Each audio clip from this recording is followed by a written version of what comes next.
Channel banking update bye Ali Irish. आज अपनी इस वीडियो में आप लोगों को बताऊंगा रमजान मुबारक के बाद बैंकों की टाइमिंग क्या है। ठीक है, आपको पता है कि रमजान मुबारक में जो बैंक का टाइम होता है वो थोड़ा कम हो जाता है। ठीक है, शॉर्ट टाइमिंग हो जाती है। जैसे 2025 में रमजान बैंक का टाइम था वो सुबह 9 से लेकर 2 बजे तक था, लेकिन रमजान के बाद जो बैंक की टाइमिंग है वो जो पहले थी रमजान से पहले थी वो टाइमिंग हो जाएगी। ठीक है, यानी सुबह 9 से लेके 5 बजे तक बैंक का टाइम है। हबीब बैंक का टाइम ये होता है कि सुबह 9 से लेके 5 बजे तक होता है। मेजान का सुबह 9 से लेके 5:30 होता है। इस तरह यूपीएल का भी यही टाइम है। लेकिन मोस्टली बैंकों का जो रमजान मुबारक के बाद जो बैंक का टाइम है वो सुबह 9 से लेके 5 तक है।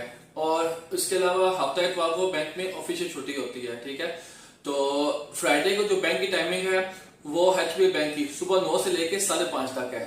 1 से लेके 2:30 तक ब्रेक है, बाकी पूरा दिन बैंक खुला रहेगा। ठीक है, हफ्ता इतवार बैंक की ऑफिशियल छुट्टी होती है। तो ये थी वीडियो जिसमें मैंने आपको बताया कि रमजान मुबारक के बाद बैंकों की टाइमिंग क्या है। सुबह 9 से लेके 5 बजे तक Monday, Tuesday, Wednesday, Thursday. Friday को सुबह 9 से लेके 5:30 तक है। ठीक है, 1 से लेके 2:30 तक ब्रेक है। शुक्रिया, अल्लाह हाफिज।